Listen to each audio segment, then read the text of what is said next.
Kalau ada kata-kata yang kurang berkenan atau mungkin salah, saya kira saya hanya berjuang untuk menganggurkan Indonesia. Dan apa yang saya lakukan tiap hari. Hei coy, nganggur coy. Jangan dianggurin aja.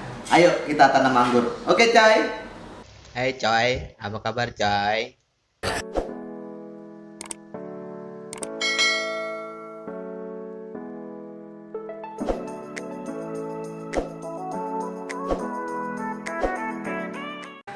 Halo, assalamualaikum warahmatullahi wabarakatuh. Hai coy, apa kabar coy? Hari ini gue konten di tempatnya jenderalnya para pengangguran, yaitu Pak Supriyanto. Banyak teman yang menanyakan pemeliharaan pohon anggur setelah buah itu sebaiknya gimana agar pohonnya tetap prima, terus buahnya tetap bagus, nggak crack, itu gimana. Nah, di tutorial ini Pak Pri mau ngasih tahu tips dan triknya supaya pohon anggur itu tetap prima dan buahnya tetap bagus. Untuk itu saksikan video ini coy. Tapi sebelum itu jangan lupa subscribe channel gua ya di coy, karena subscribe itu gratis dan halal coy. Oke coy, salam pengangguran.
Halo, assalamualaikum warahmatullahi wabarakatuh. Hai coy, apa kabar coy?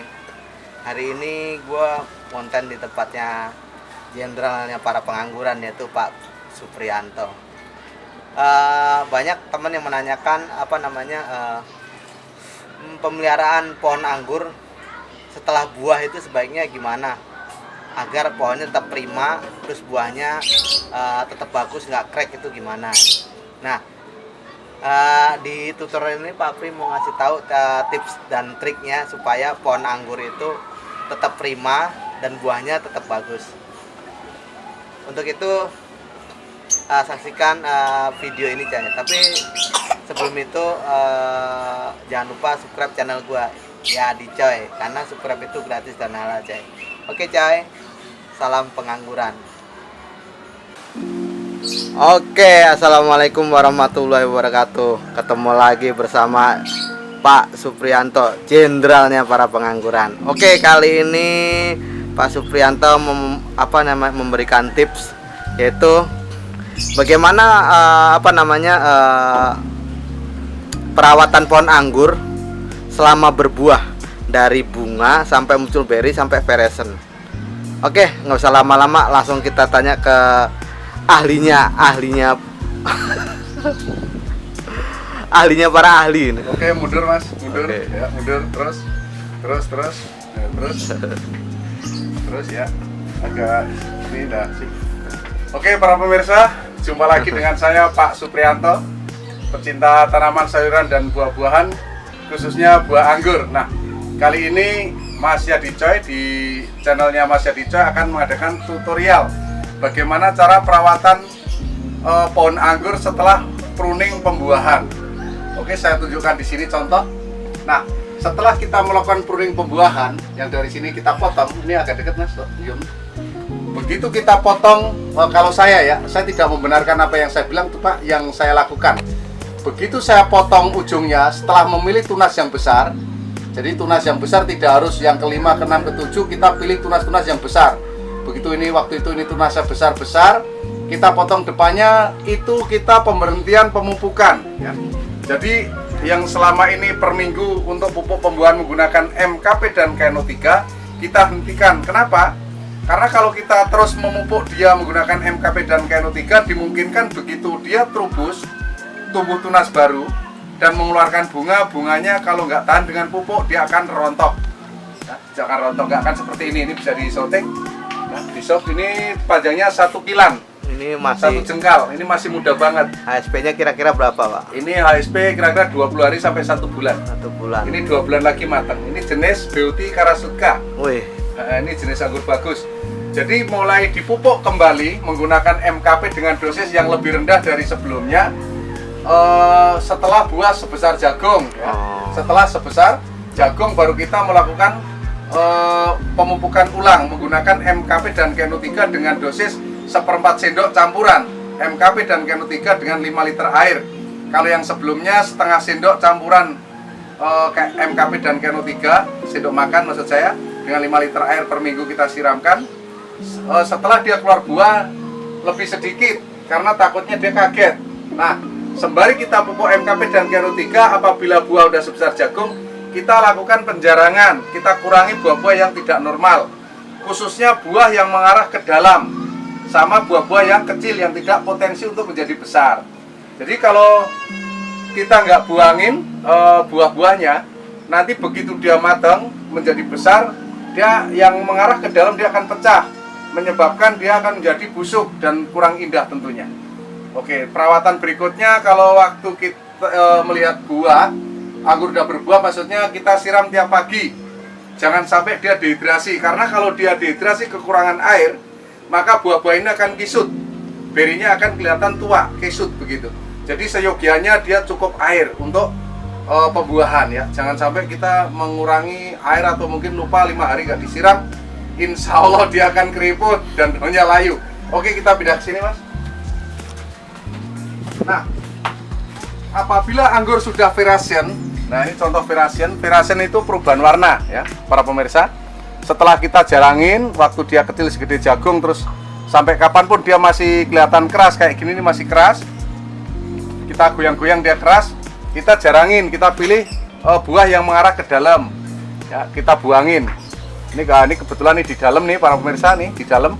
Walaupun dia besar, kita tega mengambilnya. Nah, kita ambil ya, supaya dia menjadi longgar, dia bisa digoyang-goyang. Nanti buahnya bisa maksimal dan besar. Oke, begitu dia verasen, saya ulangi lagi, perubahan warna seperti ini, seyogianya dihentikan pemupukan MKP maupun KNO3. Karena kalau kita pupuk terus kemungkinan matangnya lebih lama. Karena dia seger terus gitu mungkin ya. Terus dikurangi, penyiraman pun dikurangi. Jangan dicor air. Bisa dikurangi mungkin yang biasanya 1 timba menjadi 3/4 atau setengah timba setiap pagi. Seperti itu. Ya, jadi kalau sudah verasen terus dia matang, nah hebatnya anggur impor ini dia bertahan matang di dahan selama kurang lebih 3 minggu sampai 1 bulan. Dia nggak akan rontok dan dia akan menjadi kisut setelah dia melewati 1 bulan.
Oke pemirsa, alhamdulillah udah sholat asar.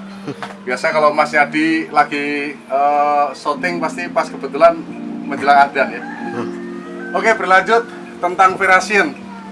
Nah, tadi begitu anggur ini melakukan perubahan warna, namanya Veracean, hal yang perlu dilakukan pengurangan penyiraman, terus memberhentikan pemupukan. Ini saya tidak membenarkan, tetapi yang saya lakukan tiap hari dan ternyata berhasil bagus. Begitu anggurnya menjadi masak atau mateng, kalau kita tidak kebanyakan unsur air ya di kandungan medianya, insya Allah anggurnya selamat tanpa menggunakan kalsium atau kalsinit. Karena beberapa teman saya dia untuk mencegah supaya anggur ini tidak pecah itu menggunakan pupuk kalsium. Tapi kalau saya alhamdulillah menggunakan mengurangi penyiraman atau ditabur dengan kapur dolomit ya. Tapi untuk jenis anggur Jupiter ini dia kebal ya, mau hujan tiap hari pun dia nggak akan pecah buahnya dan dia tidak akan busuk. Tapi beberapa jenis anggur kebanyakan kalau curah hujan tinggi dia kebanyakan buahnya akan pecah kalau tidak gimana caranya diantisipasi supaya medianya tidak kelebihan unsur air. Seperti itu para pemirsa. Nah, begitu setelah kita panen, setelah matang tadi tak ceritakan begitu dia udah kisut ya, tangkainya udah hitam terus kita panen, kita kembali lagi pemupukan menggunakan NPK Mutiara 1616 atau Ponska atau yang lainnya, boleh POC ya, boleh apa aja, yang penting menumbuhkan dia subur kembali. Nah, setelah subur kembali kita akan melakukan pruning yang kedua atau pembuahan yang kedua, boleh lagi diganti dengan pupuknya dipindah dengan MKP dan KNO3. Jadi tidak ada yang sulit tentang anggur. Yang sulit kalau kita nggak niat menanam, para pemirsa. Jadi kalau sebelum-sebelumnya saya membuat tutorial tentang bagaimana pembuatan media tanam yang bagus dengan cara kita fermentasi dan sebagainya, itu terlalu rumit ya. Itu butuh waktu berbulan-bulan. Jadi kita menggunakan logikanya seperti ini. Kalau untuk saat ini saya sudah nggak menggunakan fermentasi lagi, tapi menggunakan cara langsung. Hanya tanah dan sekam bakar 1:1, kemudian kita tanam bibit. Oke, setelah kita tanam bibit 1 bulan kemudian kita sudah mulai topping koi kambing.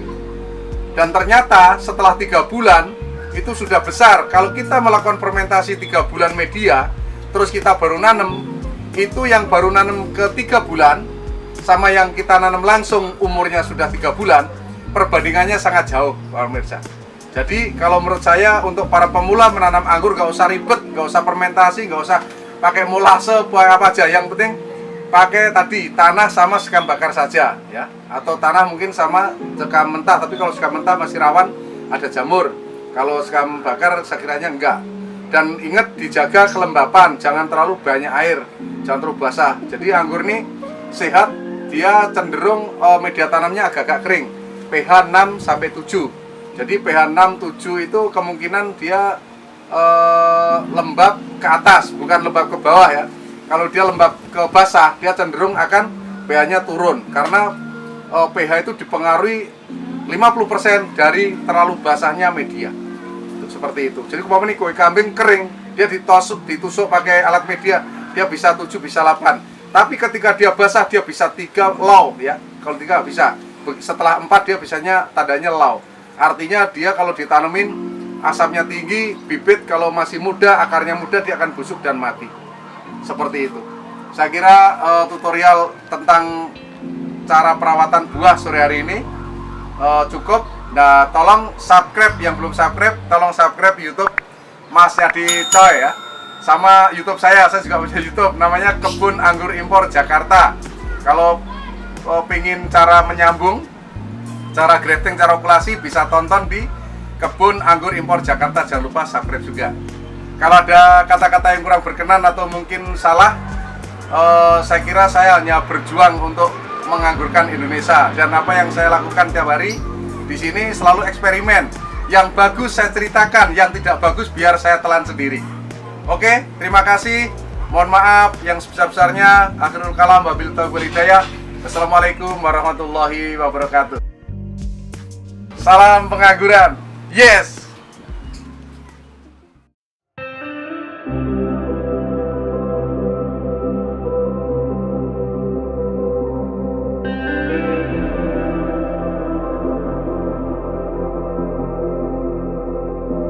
Oke.